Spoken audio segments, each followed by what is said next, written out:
로마서 1장 16절에서 17절 말씀 시작. 내가 복음을 부끄러워하지 아니하노니 이 복음은 모든 믿는 자에게 구원을 주시는 하나님의 능력이 됨이라. 먼저는 유대인에게요 그리고 헬라인에게로다. 복음에는 하나님의 의가 나타나서 믿음으로 믿음에 이르게 하나니 기록된 바 오직 의인은 믿음으로 말미암아 살리라 함과 같으니라. 아멘. 작석하시겠습니다. 간혹 사람들을 만나보면은 대부분 사람들이 이제 청소년 시기나 어렸을 때에 교회를 한 번도 안 나가본 사람들은 거의 없더라고요. 교회를 한 번쯤은 다 나가보았다라고 이야기를 합니다. 그래서 교회에 대해서 무엇을 기억하느냐라고 물어보면은 사치기 사차보, 곰발바닥 개발바닥, 또 007빵 이런 게임했던 것들이 기억나지 다른 것들은 별로 기억나지 않는다라고 이야기를 합니다. 여러분, 교회가 곰발바닥 개발바닥 하는 곳입니까?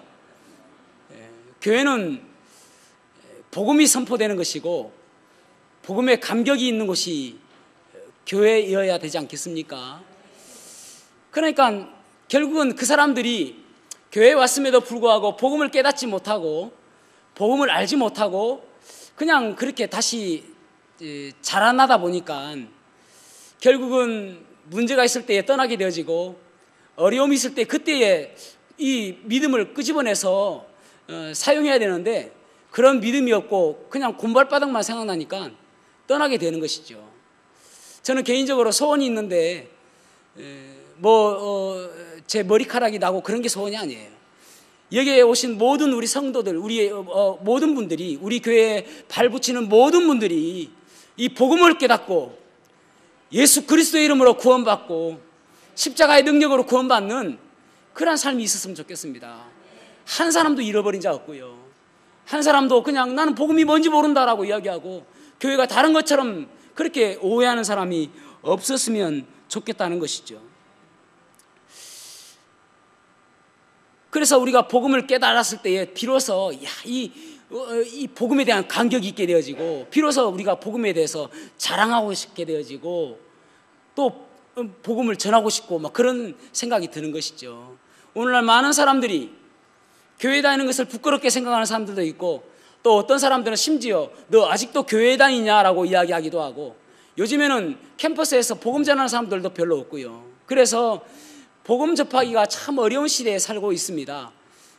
그래서 부끄럽게 생각하고 회식 자리에서도 내가 교회 다닌다는 거 이야기하기 꺼려하고 회사에서도 내가 교회 다니는 거 꺼려하고요. 어떤 집사님은요 조그마한 사업체를 운영하는데 이제 한 그 여직원에게 내일 우리 교회 부흥회하는데 우리 교회 한번 가보자라고 권면하게 되었습니다. 그러니까 이 여직원이 눈물을 흘리면서 뭐라고 이야기하냐면은 내가 사장님이 교회를 다니는 것을 알고 있었는데 나보고 교회를 가자고 한 것이 10년 만에 처음입니다. 나는 스스로 생각할 때에 사장님은 교회 다니는 걸 알고 있는데 내가 스스로 교회 가기도 부끄러운 사람인가 부족한 사람인가 나는 스스로 그런 생각을 했습니다. 그래서 사장님께서 지금 나한테 교회 가자고 한 이야기가 얼마나 감사한지 모릅니다 라고 하며 눈물을 흘리더라는 것입니다. 오늘날에도 많은 사람들이 교회에 대해서 또 십자가에 대해서 미련한 것처럼 생각하고 있지만 바울 사도의 때도 비슷했던 것 같습니다. 고린도전서 1장 23절에서 24절 말씀 세 번역입니다. 보십시오. 우리는 십자가에 달리신 그리스도를 전합니다. 그리스도가 십자가에 달리셨다는 것은 유대 사람에게는 거리낌이고 이방 사람에게는 어리석은 일입니다. 그러나 부르심을 받은 사람에게는 유대 사람에게나 그리스 사람에게나 이 그리스도는 하나님의 능력이요 하나님의 지혜입니다. 니들이 몰라서 그렇지 예수 그리스도의 이 십자가는 미련하는 것이 아니라 이 십자가는 하나님의 능력이고 이 십자가를 믿을 때 사람이 어떻게 변하는지 몰라. 이것이 하나님의 지혜야. 그렇게 지금 바울 사도는 이야기하고 있는 것입니다. 그래서 오늘 본문을 읽었던 것처럼 바울 사도는 담대하게 내가 복음을 부끄러워하지 아니하노니 이 복음은 모든 믿는 자에게 구원을 주시는 하나님의 능력이 됨이라 그렇게 말씀하고 있는 것입니다. 여러분, 우리가 이 복음하는데 복음이란 무엇일까요? 복음의 정의는 무엇일까요? 복음이란 영어 성경에 보면은 good news라고 되어 있고 때로는 gospel이라고 되어 있기도 합니다. good news. 그래서 영어 성경을 우리나라 말로 번역할 때에 good news를 그냥 복된 소리다라고 해서 복복자에다 소리음자를 써서 복음이란 단어를 만들어냈습니다. 그래서 우리는 그것을 복음이라고 이야기해요. 복음이란 무엇인가? 하나님께서 시작하신 것이고 예수님께서 구원의 길을 완성하신 것이 구원의 길을 완성하셨다는 소식이 복음입니다. 그 복음을 신약 성경은 원래 원어는 헬라어로 기록되어 있죠. 헬라어로는 유앙겔리온이다 그렇게 번역되어 있습니다. 유앙겔리온이다라고 기록되어 있습니다. 유앙겔리온이라는 단어는 처음에 어디에서 나왔냐면은 페르시아가 바벨론을 BC 538년에 멸망시킵니다. 그리고 점점 세계를 제패하게 되지죠. 그러면서 소아시아 지역을 떠나서 유럽으로 넘어가는 것이 우리가 수요일날 사도 바울이 2차 전도여행을 갔던 것처럼 마게도냐입니다. 마게도냐로 내려가면은 아가야 지역이 있는 그 그리스가 있죠. 그리스까지 침공하게 되어집니다. 이 페르시아가. 그런데 이 그리스는 그때는 아주 약소국입니다. 어느 나라가 침공할 때 두 가지를 선택할 수 있습니다. 하나는 항복하든지 하나는 대항하든지. 항복하면은 그나마 목숨은 부지할 수 있습니다. 그런데 대항하면은 그들 남자들은 다 죽게 되어지고 그리고 여자와 어린아이들은 노예로 팔려가게 되어집니다. 그런데 이제 페르시아가 그리스에 쳐들어왔을 때에 그리스의 남자들은 대항해서 싸우겠다라고 결정합니다. 대항해서 싸우겠다 결정했을 때에 이 그리스 사람들은 이제 우리 다 죽었구나 라고 해서 그들은 어떤 사람은 산으로 도망가기도 하고 어떤 사람들은 멀리 도망가기까지 했습니다. 또 굴속에 숨기도 하고요. 그래서 언제 페르시아가 우리 남자들을 싸워서 다 죽이고 이 나라에 쳐들어올지 불안한 마음에 하루하루를 지내야 했습니다. 한 달이 지난데도 불구하고 여전히 페르시아가 오지 않는 거예요. 신기한 일이었습니다. 곧 망할 줄 알았는데 거의 이길 것이라고는 거의 불가능한 일이었거든요. 그런데 어느 순간에 한 병사가 뛰어옵니다. 그리고 와서 그 병사가 뛰어와서 하는 이야기가 승리는 우리에게 라고 하고 죽습니다. 그래서 그 전쟁터에서 거기까지 뛰어온 거리를 계산해 보니까 42.195km다 해서 지금의 마라톤의 유래가 되어졌습니다. 그래서 승리는 우리에게 라고 외치니까 거기에 있는 많은 사람들이 유앙겔리온! 유앙겔리온이라는 단어를 쓰게 되어집니다. 이 단어가 기쁨을 전하는 기쁨의 소식을 전하는 자, 기쁨의 소식을 전하는 사람 이런 의미를 가지고 있습니다. 그러니까 이 사람은 우리에게 기쁨을 전하는 자다 그런 말이죠. 그러니까 무슨 말이냐면은 우리는 다 죽을 줄 알았는데 다 죽었다고 생각했는데 이 사람을 통해서 우리는 소망을 얻었다라고 그렇게 생각했던 단어가 유앙겔리온이라는 단어입니다. 그런데 이 초대교회 성도들이 바로 예수님께서 우리의 죄를 위해서 십자가에 달려 돌아가셨다는 이 소식을 바라보면서 이것은 바로 유앙겔리온이다. 350년 동안 쓰지 않았던 그 단어를 다시 끄집어내 가지고 이것이 바로 유앙겔리온이다 라고 쓴 단어가 유앙겔리온이라는 단어입니다. 무슨 말인지 알겠죠? 복음이라는 것은 그렇게 감격스러운 단어라는 것이죠. 복음이란 무엇입니까? 복음을 5초나 10초로 정의할 수도 있고요. 또 한 10분으로도 정의할 수도 있고요. 1시간으로 정의할 수도 있습니다. 어떤 거 해드릴까요? 5초로 해드리겠습니다. 5초. 5초로 한다면은 복음은 하나님께서 시작하시고 예수 그리스도를 통하여 구원의 길이 완성된 소식이다. 다시 한번요. 복음은 하나님께서 시작하셔서 예수 그리스도를 통하여 구원의 완성된 소식이다. 그게 복음이에요. 소식이니까. 그러면 복음의 내용은 무엇인가? 복음의 내용은 예수 그리스도께서 우리를 위하여 죽으심으로 인하여 우리를 죄로부터 해방시켜 주신 것이다.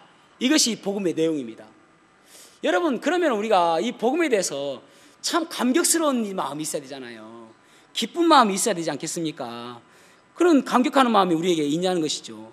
이사야 40장 9절에 보면은 아름다운 소식을 시온에 전하는 자여, 너는 높은 산에 오르라. 아름다운 소식을 예루살렘에 전하는 자여, 너는 힘써 소리를 높이라. 두려워하지 말고 소리를 높여 유다의 성읍들에게 이르기를 너희의 하나님을 보라 하라. 그렇게 말씀하고 있습니다.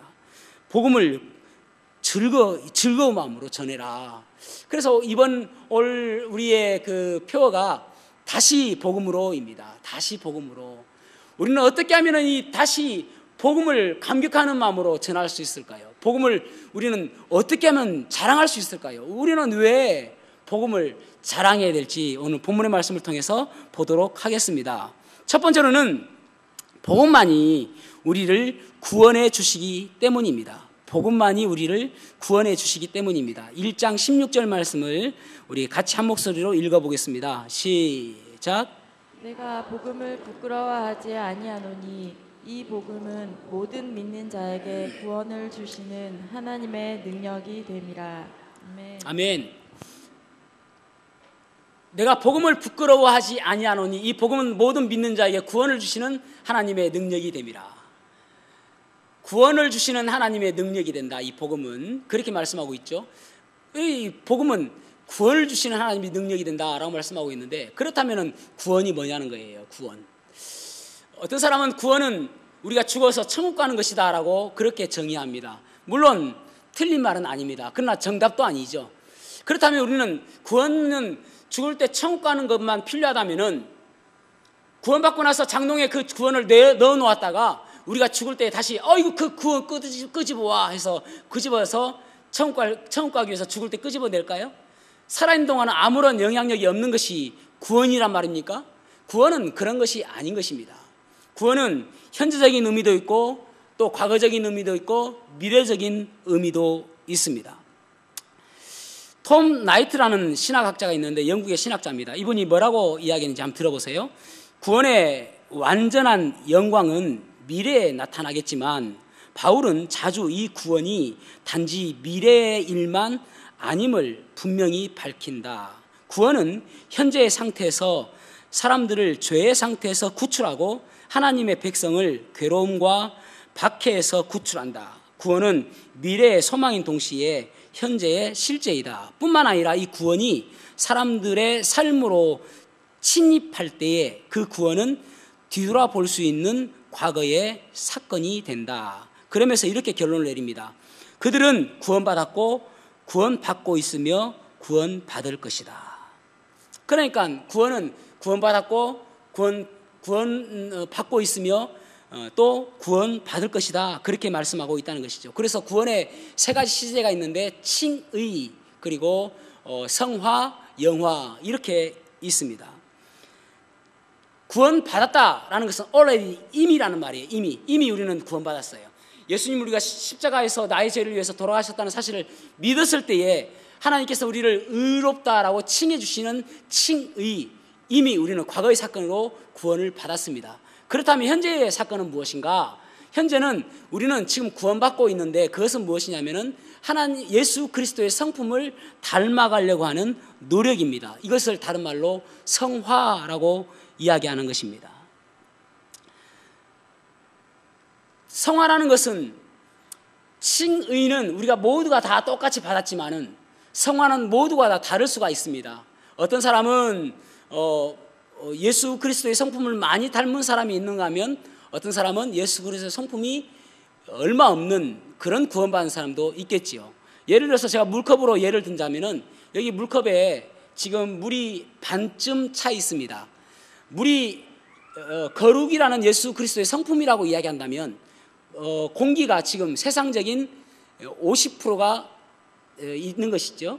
그래서 물이 예를 들어서 80% 있으면은 공기는 20%죠.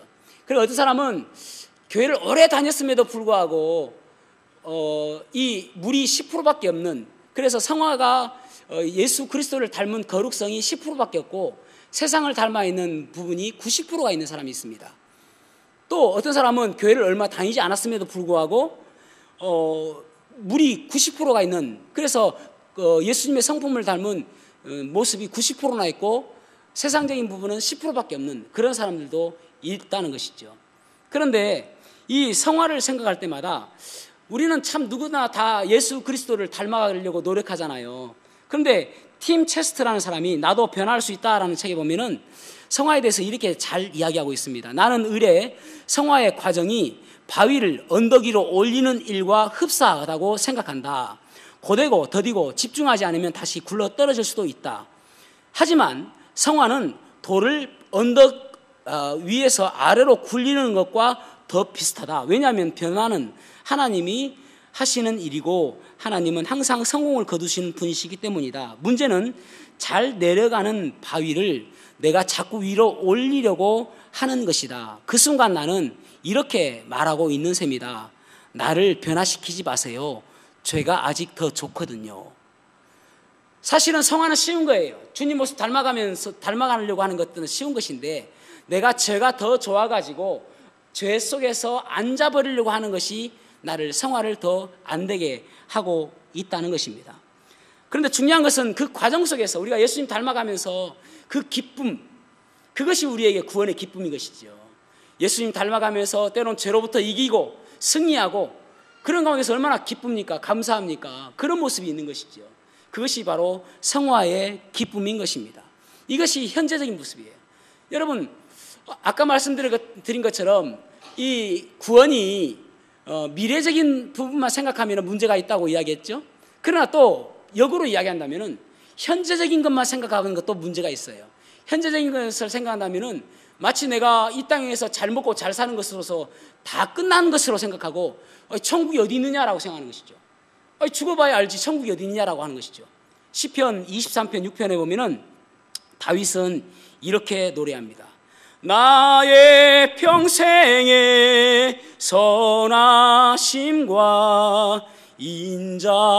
인자심이 정녕 날 따르리니 내가 여호와 집에 영원토록 거하리로다.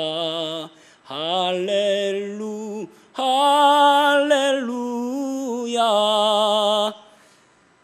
내가 나의 평생에 여호와께서 나와 함께 하시고 동행하심으로 내가 영원토록 여호와 집에 거하리다라고 이야기하고 있는데, 여러분 이 시편 23편 6절이 있기 때문에 시편 23편이 아름다운 시가 되고 복된 시가 되는 것입니다. 만약 시편 23편에서 이 6절이 없으면은요, 내가 푸른 초장에 누이고 실만한 물가에 누이고 실만한 물가로 인도하시고 또 내가 여호와께서 나의 목자가 되셔가지고 나를 정말 좋은 곳으로만 풍성한 곳으로만 인도하시는 것으로서 끝 하면은요, 죽어서 어떻게 된다고요? 죽어서는 아무런 보장된 것이 없지 않습니까?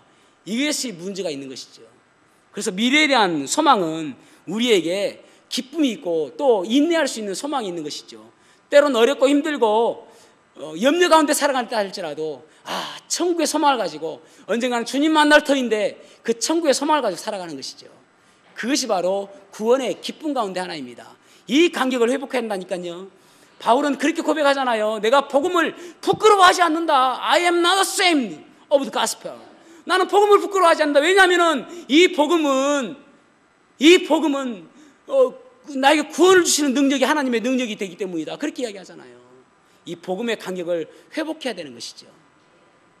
두 번째로는 복음은 능력 있는 삶을 살게 해주기 때문에 우리가 복음의 간격을 회복해야 됩니다. 이 17절 말씀 참 중요한 말씀입니다. 다시 우리 한번 읽어볼까요? 17절 말씀. 자, 시작. 복음에는 하나님의 의가 나타나서 믿음으로 믿음에 이르게 하나니 기록된 바 오직 의인은 믿음으로 말미암아 살리라 함과 같으니라. 아멘. 아멘. 여기에서 중요한 이 말씀 왜 중요하냐면은 로마서 전체를 한 절로 축약한다면 몇 절입니까? 라고 한다면 17절 말씀입니다. 그러니까 엄청 중요하겠죠? 로마서가 얼마나 길어요? 16장까지 있는데, 그런데 이 중에서 한 절로 축약하면 몇 절입니까? 라고 물어보면 17절이에요. 이 17절 말씀 때문에 인생이 바뀐 사람이 마르틴 루터입니다. 루터 종교개혁을 일으켰지 않습니까? 왜 이 말씀이 중요한가 하면은요, 여기 보면은 복음에는 하나님의 의가 나타났다라고 말씀하고 있는데, 이 하나님의 의가 나타났다는 말이 무슨 말이냐는 거예요. 복음에는 하나님의 의가 나타나서 믿음으로 믿음에 이르게 하나니 이라는데, 하나님의 의를 이 엄청나게 방대합니다. 이것을 번역한 것이. 그런데 딱 두 가지로 요약을 하면은, 이거 하나님의 의를 여러분들에게 오늘 하루 종일 설명해서 집에 못 갑니다. 오후 예배도 드려야 되고 바쁜데 사실은. 그래서 간단하게 두 가지로 요약을 한다면은, 이 하나님의 의를 공의로우신 하나님의 성품으로 해석하는 방법과, 또 하나는 의로운 일을 행하신 하나님의 행위로 해석하는 방법입니다. 다시 이야기한다면은, 전자인 공의로운 하나님의 성품으로 해석을 하면은 어떻게 되어지냐면은, 인간들에게 하나님의 성품, 의로우신 하나님의 의를 요구하는 거예요. 우리에게. 너희들은 하나님의 의로운 하나님을 닮아가야 된다. 그래서 하나님의 의로운 삶을 살아야 된다. 그렇게 요구하는 것입니다. 그러니까 우리가 하나님의 의로운 삶을 살 수가 있습니까? 그래서 율법주의가 나오는 거예요. 살 수 없잖아요. 그러니까 고행하게 되어지고, 이것을 이렇게 해석했을 때가 중세시대입니다. 그러니까 중세시대 때 유행했던 것이 무엇이냐면은 수도원이에요. 수도원주의. 그러니까 수도원 들어가서 고행하면서 하나님의 의로운 의를 행하려고 엄청 노력하는 거예요. 그러니까 결국은 무엇이 안 되잖아요. 그러니까 하나님께서 의로운 일을 우리를 하면은 두렵게 되어지고 불안하게 되는 것이죠. 왜냐하면 내가 그렇게 하지 못하니까. 하나님, 내가 그렇게 살지 못해요 라니까. 그럼 너 징계받아라. 그렇게 두렵잖아요. 근데 후자인 하나님의 의로운 행위로 보면은 무슨 말이냐면은, 우리는 도저히 죄와 허물로 죽었던 인간이기 때문에 도저히 우리는 의를 행할 수가 없습니다. 우리가 의를 행하면 행할수록 더 부족함을 느끼게 되어지고 그렇게 되지 않습니까? 그런데 우리가 의를 행할 수 없는 그 대안으로 이 땅에 예수 그리스도를 보내주신 거예요. 그래서 의로우신 예수 그리스도께서 우리를 위해서 십자가에 대신 돌아가심으로 인해서 우리의 모든 죄를 짊어지시고 대신 지심으로 인해서 우리가 의롭지 않음에도 불구하고, 자격이 없음에도 불구하고 하나님께서는 너의 죄를 대신 예수님께서 의로운 분이 지고 가셨기 때문에 그 의를 가지고 너를 의롭다고 해주겠다라고 한 것이 아까 말씀드린 칭의입니다. 그러니까 우리는 의로하실 수 없어요. 우리가 스스로 의로울 수 없단 말이에요. 능동적으로 도저히 할 수 없는 일입니다. 단지 수동적으로 하나님께서 베풀으신 그 의를 우리가 믿음으로 고백하는 거예요. 예수님께서 내 죄를 위해서 돌아가셨다는 사실을 믿는 거예요. 그런데 계속 수동적으로 내가 의로운 일을 하려고 하고 의롭게 돼보려고 하니까 바리새인과 율법주의자가 되는 것입니다. 여러분, 그렇게 되시면은 두렵죠.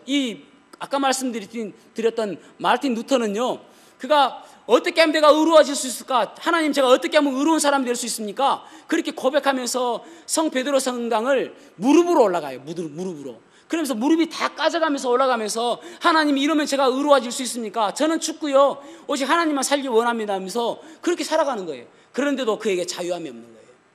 그런데 이 말씀을 딱 보고, 이것은 그 말씀이 아니라 하나님께서 인생의 대안으로 예수 그리스도를 보내주셨는데, 그 예수 그리스도를 보내주신 것이 하나님의 의다라는 것을 깨닫는 그 즉시 그가 구원을 받게 되어진 것입니다. 그러면서 내가 이것 때문에 이때까지 고민했는데 이것을 내가 외쳐야 되겠다라고 해서 종교 개혁을 일으키게 되는 거예요.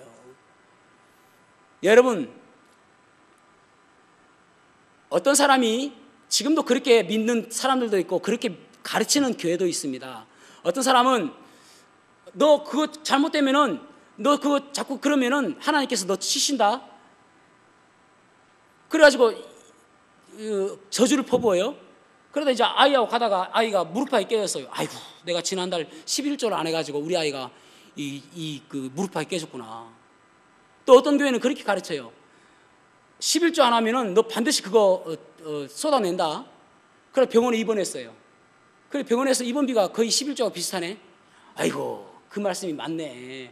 내가 11조를 안 해가지고 하나님께서 내 11조를 병원에 바치게 하시네. 그런 것들이 다 마치 공의로우신 하나님 앞에 내가 어떻게 하면 공의로웠을까 있나예요. 여러분, 우리는 도저히 그렇게 할 수 없는 것입니다. 하나님의 은혜로 우리는 구원받는 거예요. 내가 어떤 일을 해서 구원받는 것이 아니라요. 그렇다면 여러분, 어느 쪽이 더 도덕적으로 윤리적으로 바른 삶을 살 수 있을까요?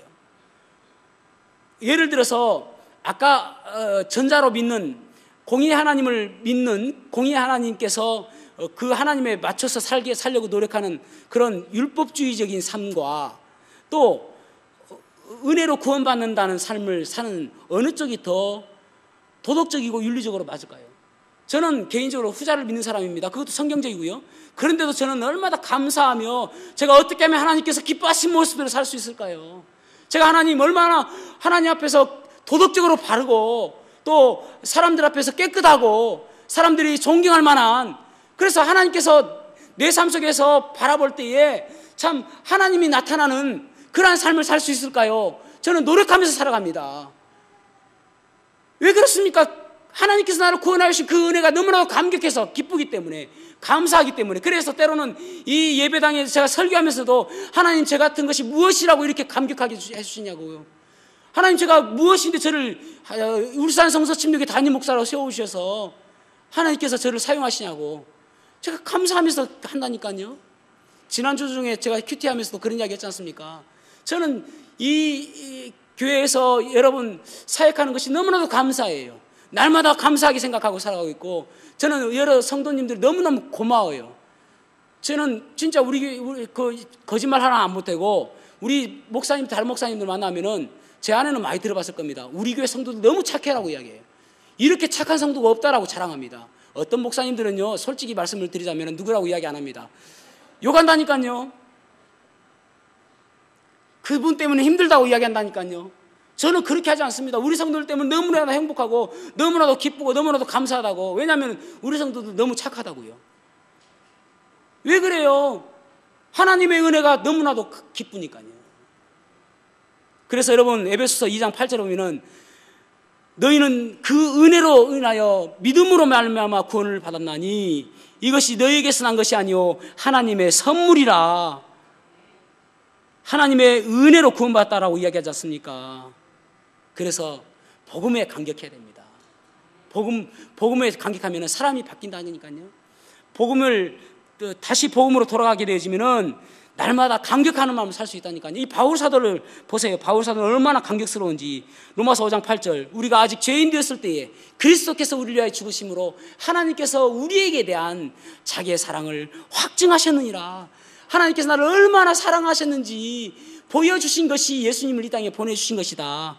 로마서 8장 31절, 그런즉 이 일에 대하여 우리가 무슨 말 하리요? 만일 하나님이 우리를 위하시면 누가 우리를 대적하리요? 35절, 누가 우리를 그리스도의 사랑에서 끊으리요? 환난이나 공고나 박해나 기근이나 적신이나 위험이나 가리랴. 여러분, 저도 철없었던 때에 죄를 지키고 살았잖아요. 또 20대 때는 그 원기 왕성한 그 혈기로 죄를 짓기도 했잖아요. 30대 때, 40대 때, 심지어는 50대 때도 죄를 짓기도 하지 않습니까? 이런 마귀의 이런 먹잇감이 돼가지고 날마다 나를 정죄하고, 너 그럴 수 있느냐? 너 그러면서도 목사냐? 너 그러면서도 집사냐? 너 그러면서도 그리스도인이냐라고 이야기할 때에 로마서 8장 1절에 보면은 그러므로 이제 그리스도 예수 안에 있는 자에게는 결코 정죄함이 없나니. 제가 이렇게 응수하잖아요. 제가 사단이 말하는 그 모든 부끄러운 일들 안 한 거 아니에요. 그 당연한 말입니다. 그리고 그거 다 사실이에요. 그럼에도 불구하고 로마서 8장 2절, 이는 그리스도 예수 안에 있는 생명의 성령의 법이 죄와 사망의 법에서 너를 해방하였음이라. 내 안에 복음 때문에 내가 감격해하고 기뻐하며 살 수가 있는 것 아닙니까?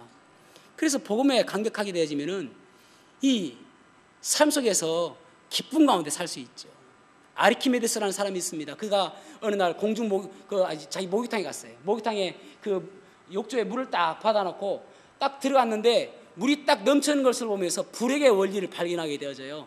그런데 너무나도 놀래가지고 그 불역의 원리를 발견했다는 그 기쁨이 커가지고 자기가 빨가벗은지도 모르고 거리 나와가지고 유레카! 유레카! 외치는 거예요. 빨가벗었어요. 그것도 모르는, 그보다도 빨가벗은 것보다 더 기쁜 것이 무엇이냐면은 유레카, 발견했다. 내가 이 진리를 발견했다는 거예요. 여러분, 이 복음을 깨닫게 되어지면은 이런 감격이 있어야 되지 않겠습니까? 그저 가만히 있을 수 없는, 주체할 수 없는 기쁨, 이런 기쁨이 우리에게 있어야 되는 거예요. 그럴 때 우리에게 감사하는 마음이 생기게 되시죠. 하나님, 제가 무엇이 가는데 저를 구원하여 주시고 하나님의 자녀 삼아 주셨습니까? 올해는 우리가 한 가지 일을 하려고 하는데 감사일기를 쓰기 운동을 하려고 해요. 감사일기. 다음 주에 부수장들을 통해서 배부해 주려고 합니다. 감사일기 수첩. 그 오프라 윈프리의 보면은 오프라 윈프리가 어렸을 때 고아였고 14살 때에 사촌 오빠에게 성폭행 당하고 또 아이를 낳았는데 미혼모로 아이를 낳았는데 2주 만에 아이가 죽습니다. 그래서 너무나도 시리에 빠져가지고 마약을 하고 몸무게는 107kg까지 쪄가지고 많은 사람들이 흑인이고 하니까 손가락질 당하는 그런 인생이었어요. 그런데 이 오프라 윈프리가 감사일기를 쓴 것이 수십 년이래요. 그러면서 지금은 영향력 있는 여성 중에 한 사람 아닙니까? 오프라 윈프리가. 그래서 그의 그 감사일기를 보면은 하루에 5가지 감사일기를 쓰는데 예를 들어서 오늘도 거뜬히 잠자리에서 일어난 것 감사합니다. 유난히 눈부시고 파란 하늘 보게 해주셔서 감사합니다. 점심때 맛있는 스파게티 먹게 해주신 것 감사합니다. 스파게티 먹은 것도 감사돼요. 우리는 스파게티를 안 먹어서 감사하지 않나? 스파게티 해드릴게요. 얄미운 짓을 한 동료에게 화내지 않은 것 감사합니다. 좋은 책을 읽었는데 그 책을 써준 작가에게 감사합니다. 이런 5가지 감사 제목을 썼다는 겁니다. 여러분, 그래서 이제 감사일기를 쓰기도 하고, 여러분 잘한 사람, 그 훌륭한 사람들 것은 우리가 뽐 따야 되죠. 그죠? 그래서 감사일기를 쓰고 또 홈페이지에도 감사일기를 쓸 수 있는 게시판이 있습니다. 제가 이틀 써놨어요. 보시라고. 그래서 감사일기를 쓸 수도 있고 그렇습니다. 그런 부분들이 이제 새해 우리가 해야 될 일입니다. 여러분, 우리가 얼마나 감사해요. 그 다음에 우리가 이제 복음에 감격하면 또 두 번째 현상이 뭐냐면은 자랑하고 싶어지잖아요. 여러분 집에 좋은 거 있으면 자랑하고 싶잖아요. 우리 알이 제가 자랑 많이 하지 않습니까? 강아지. 자랑하고 싶어요. 자랑하고 싶어. 여기 보면은 로마서 1장 15절 말씀을 읽어볼까요? 시작. 나는 할 수 있는 대로 로마에 있는 너희에게도 복음 전하기를 원하노라. 아멘. 아멘. 바울은 이 로마에 가서 복음을 전하려고 노력해요. 원한다고 이야기해요. 근데 로마에게 있는 사람들은 누구냐면 그리스도인이에요. 그리스도인들에게 다시 복음을 전한다고 이야기하는 것입니다. 무슨 말이냐면은 오늘날 우리가 다시 복음으로 돌아와야 될 그 이유는 큐티하는 거 중요해요. 말씀 보는 거 중요해요. 기도하는 거 중요해요. 날마다 하루의 삶 속에서 날마다 그렇게 살아가는 거 중요하지만은 무엇보다도 중요한 것은 복음의 감격을 가지고 살아가라는 거예요. 다시 복음의 감격을 가지고 하루하루 주님의 십자가를 묵상하며 기쁨 가운데 살아가라는 것입니다. 그냥 밍숭밍숭 살아가지 않고 그렇게 살아가라, 그런 말씀인 거예요.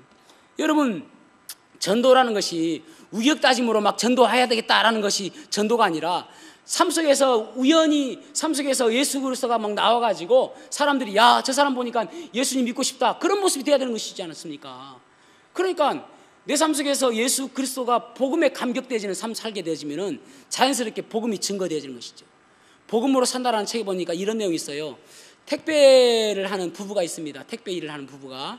그래서 이 부부가 교회 일도 열심히 하고 봉사를 하는 그런 부부입니다. 그런데 어느 날 택배 일을 하려고 하는데 다른 운송차가 그 차를 덮쳤어요. 그러니까 아내가 그 자리에서 즉사했습니다. 얼마나 분통 터지는 일입니까? 얼마나 억울한 일이에요. 아니, 얼마나 안타까운 일이에요. 그 사람들 교회 안 다니는 거 아니거든요. 예수님 잘 믿는 사람입니다. 그럼에도 불구하고 아내가 그 자리에서 즉사합니다. 그래서 이 남편이 보험회사에 이야기하기를 나는 그 가해자를 용서할 마음이 추워도 없습니다. 그러니까 나와 연락하지 않게 해주세요. 그렇게 이야기를 합니다. 그런데요, 이분이 말씀을 보면서 자꾸 주님께서 용서하라는 음성을 주시는 거예요. 그리고 이제 그 예배를 드리는데 그리스도인답게 살기라는 제목으로 말씀을 주시는 거예요. 그 말씀을 통해서 야, 내가 그리스도인답게 사는 것이 무엇인가 라는 생각을 갖게 되어지고, 그러면서 그리스도인답게 사는 것은 용서하는 것이구나 라는 생각을 갖게 되어집니다. 그래서 그 집에 가봐요. 가해자 집에 가보니까 어린 아이들과 그리고 또 장모님을 모시고 사는 그런 38세 된 남자분이더라는 것입니다. 그분들에게 뭐라고 이야기하냐면은, 내가 당신을 용서하겠습니다. 그 대신 다음 주에 가까운 교회에 나가세요. 그리고 예수 믿으세요. 그 이야기를 듣고 그 아내가 눈물을 흘리면서 감사합니다, 감사합니다 하는 거예요. 그리고 나서 그분들이 문자가 오기를 그 다음 주에 교회에 가서, 근처의 교회에 가서 예수님 믿기로 했습니다라는 그런 문자를 받았다는 것입니다. 여러분, 그리스도인의 삶은 그런 거 아닙니까? 다른 사람들이, 세상 사람들이 도저히 따라할 수 없는 그런 행동, 도저히 본따를 수 없는 그런 행동을 그리스도인들이 해야, 여러분, 세상 사람들에게 그리스도인들이 욕 얻어먹는 이유가 무엇이에요? 욕 얻어먹는 이유는 똑같다라는 거예요. 그리스도인이나 그리스도인 아닌 사람이나 똑같은데 우리가 뭘 믿냐는 것입니다. 그죠? 그것 때문에 욕 얻어먹는 거잖아요. 도저히 따라할 수도 없고 도저히 이해할 수 없는 그런 모습이 그리스도인의 삶인 것이죠. 그런 모습을 살 때에 비로소 예수 그리스도가 증거되어지는 것입니다. 사랑하는 성도 여러분, 올 새해는 예수 그리스도를 자랑하는 삶을 사시기를 바랍니다. 때로는 간증을 통해서, 때로는 찬양을 통해서 예수 그리스도를 증거하며 간증하는 삶을 삶으로 인해서 세상 사람들이 부러워하는, 세상 사람들이 아주 본받고 싶어하는 그러한 삶을 사시기를 주님의 이름으로 축복합니다.